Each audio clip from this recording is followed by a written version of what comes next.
What's up, guys? Toby, 50 Baits. Today, we're going to talk about this Flex X200, and we're going to compare it to traditional plastics. As you can see, it says do not microwave, but oh well. And show you what it can do, what it is, what it can be, how long it'll stretch compared to a traditional plastic that I make. This is traditional plastic. I get about double stretch on it. That's Calhoun's, the blend that I always use. I've said it a million times. 2/3 medium, 1/3 soft. That's what I like. You can't go straight soft. But this is the Flex X. We'll talk about the good, the bad, what you like about it, don't like about it. And number one, we'll start off with your traditional plastic is liquid. Number two, or still number one, not number two, getting a little ahead of myself. This is a spongy, that's how it comes. Spongy looking stuff. And it is a material that is something along the lines of, I guess, the Elastic by Z-Man, but this is still plastisol. It can be reheated. That's the only reason I bought it. The bad part is the price. Back when I first got this stuff, when it first came out, I believe it was $1.50 for 1 gallon. If you compare that to traditional plastics, I get 5 gallons for a little bit less than that. So that is one of the bad on this stuff. It floats really well. So when I'm fishing a shaky head, I love my worms or lizards or whatever to be floating, especially on a shaky head. There's other times I like it as well, but I can also add a floating additive. Just got this in, matter of fact, about a week ago from Bait Plastics. It's a floating additive that you add to your traditional plastisol to make it floating. With Calhoun's plastisol, I find that it, I ain't gonna say floating, but like a neutrally buoyant fall. Of course, when you add a hook or you add weight, it's going to make things sink or whatever. But I have found I clamp a lot harder too when I'm using this stuff. The other difference is not only price and appearance in the jug. Is traditional plastisol, your initial cook, you get to 350 degrees. With this stuff, you got to get it to 400 for it to do its thing, to do its conversion, whatever, you know.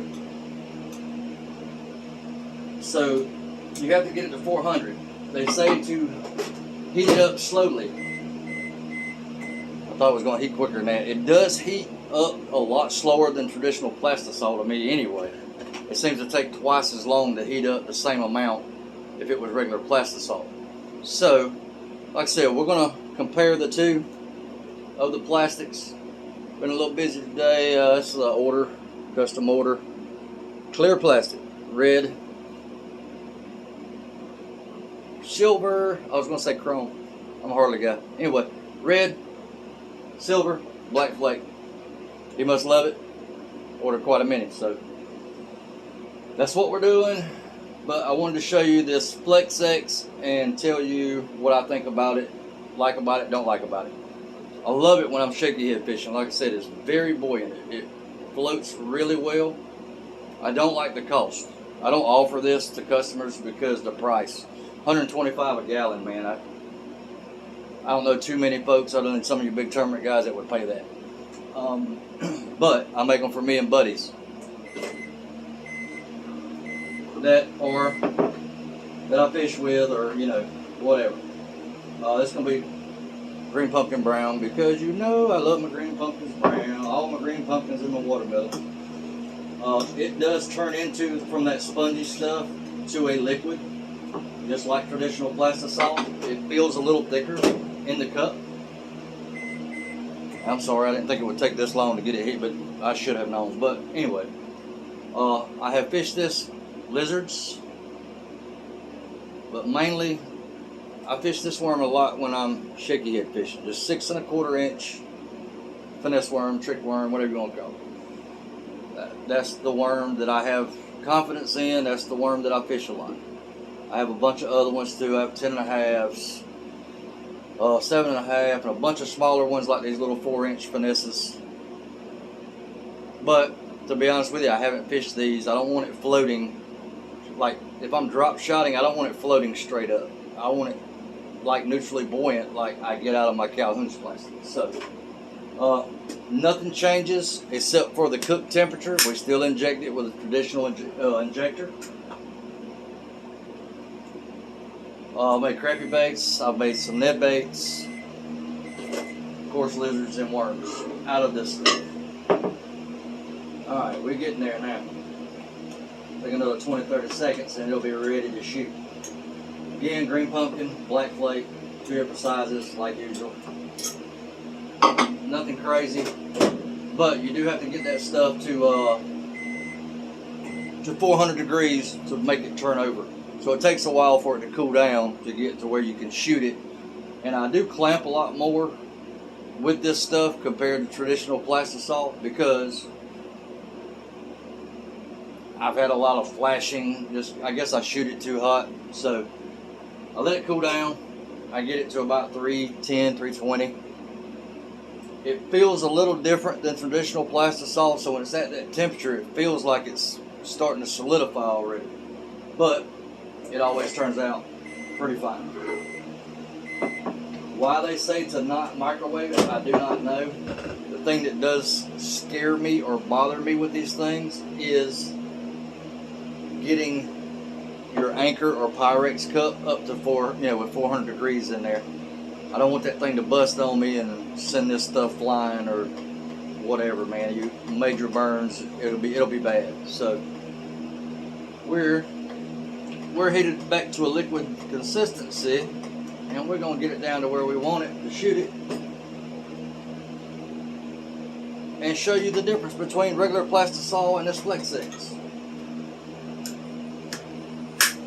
Again, if I was to have to go back on it, I'm glad I bought it. It was, it is expensive, I guess you'd say, but I'm glad I bought it to play around with it. And like I said, I've caught some amazing fish on shaky heads, and I love to fish this worm on a shaky head because I want it float. When my worm's on bottom, I don't want it falling right back down with the bottom. I want that thing up. I want to be able to shake the head on that shaky head and make that worm just dance a little bit, and this stuff dances pretty good. So it is a great product. It is expensive. So as far as selling it, like I said, I don't know many folks that would. Alright, and we're just going to shoot it like we traditionally shoot our plastics. We're going to shoot this 6 1/4 inch worm. And we're going to go ahead and shoot this lizard mold again since I've got it out. One thing I notice about this stuff compared to traditional plastic, it doesn't draw down as bad. And the sprue in your molds. Green pumpkin brown, black flake. I'm gonna wait and pull that off because it is a little warm. And I'm gonna get this out of the way because, like I said, it's hot and I don't really want to get burned today. So, like I said, we're gonna compare it. Same worm versus worm, and it is a major difference, especially in stretch. 6 1/4. I can get it to 12 inches, I guessing, without it breaking. Not bad. Like I said, I love that blend that I pour. So you can tell the difference also taking this stuff off your molds, how stretchy it is. And again, unlike the Z-Man or Elastec, whatever the other stuff is that they use, this can be remelted. So that's my selling point to myself for it, is that I can remelt it. If the bait tears up, I can remelt it. One thing that I have found, always super glue to either your shaky head or whatever you're fishing with. makes them last even longer just by gluing it. So, a little bit of prep time. The other bad thing is that, I ain't gonna say bad, but you can't store this with your traditional plastics. It needs to be in its own separate container or bag or whatever. And curing time. I'll cure my baits for 24 hours. Sometimes less, sometimes longer, sometimes a lot longer. It just depends on when the customer's coming. This stuff here needs to cure longer. About 48 to 72 hours, I think. I don't go more than that because as this stuff sits out, it releases oils that are in it. So as soon as I think it's cured, I'll put them in bags right away.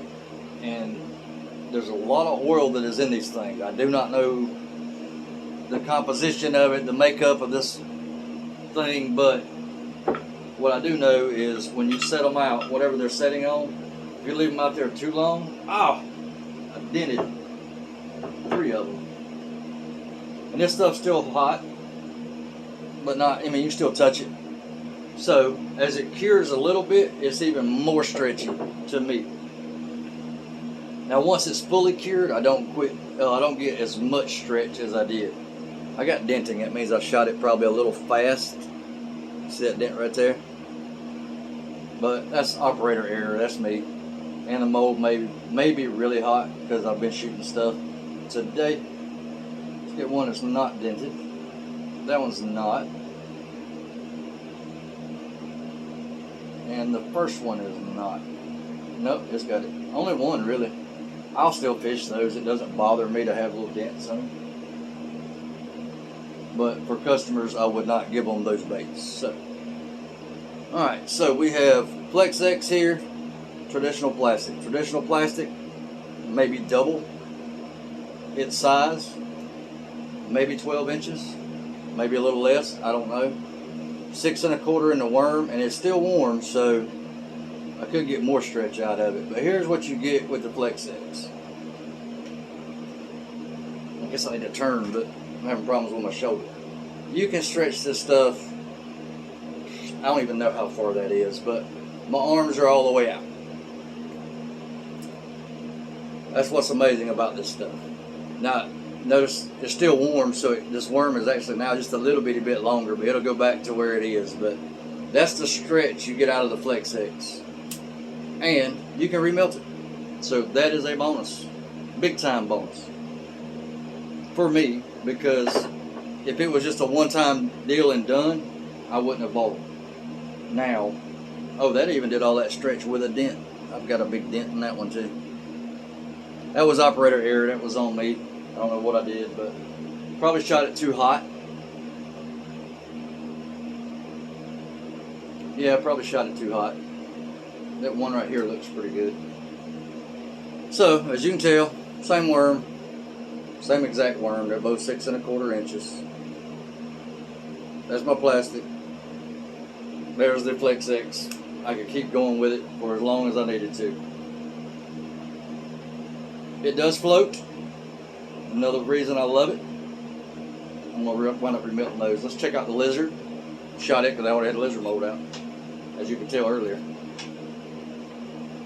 Stuff shoots pretty good. I say that and I just had some dent, but again, that's probably operator error. It's something I did probably. Temperature wasn't right probably. There's our lizards. Look how I can stretch it to you. So is the stuff a great product? Yes, it is. Is it expensive? Yes, it is. But being able to remelt it, that's big to me. So, like I said, if I'm using these lizards here or these worms and they bust or whatever, which they do last a lot longer than traditional plastic, throw them in a bag, bring them back home, remelt them. So, the lizard, the tail will probably rip. I already pulled on that one. Let's pull on another one. Get to the end. Come on now, I figured it would already broke. That's the lizard. So, you can see the product is a great product. Now, is it worth it? Yes, I think so for me and my buddies that fish. For selling, no, it's just too expensive. 125 bucks, and it may have went up since I got mine. I've had this same container for at least a couple years, I guess. And I'm guessing it's like traditional plastisol, that it pretty much doesn't go bad. But you definitely want to keep it stored, closed up, and not having a bunch of, I'm going to throw these that dented back in there to remelt. So to me, is it worth it? Yes. To sell, no. Like I said, it's so expensive. A cup of plastisol, I mean, you think there's not a lot of money there if you're selling these things for $8 a pack or 10 a pack. And who's going to pay that? I don't know. So, but I love it. It is longer to deal with. It's harder to deal with. It's slower to heat up, but makes a great product. Floats good. I love it on a shaky head. I don't use it on a drop shot because, again, I don't want my drop shot on my drop shot right here, dangling right here. I don't want it up. I want it straight out flat. So that's where I use my traditional plastic. And for me, Calhoun's is almost a neutrally buoyant bait. That's why I like Calhoun's. Again, I'm saying I don't like bait plastics, so I love bait plastics as well. But I like the durability that I get from Calhoun's. And I will use bait plastics. I got some down here as well. So, not dogging one over the other. Like I said, it's just in what you like, what you feel. Certain baits, I like certain things. If I'm doing stick baits, Senkos, I use dead on sinking. The only reason I use it, I don't have to add as much salt to get the weight that I want of the Senko or stick bait. That's the biggest thing, is the weight. Being able to throw that Senko, the sink rate. So the less the less salt that I can use in that makes my plastic stronger. They last a little bit longer. This stuff here, you don't have to worry about it. It's gonna stretch, it's gonna do its thing. But super glue. Super glue is your friend. If you're using a shaky head, super glue that head on. It'll make the bait last a whole lot longer, not tear out, and you'll like it a lot better. Just trust me on that. Well, I appreciate you watching, man. If you got any questions, feel free to ask. If you don't mind, like, subscribe for me, man.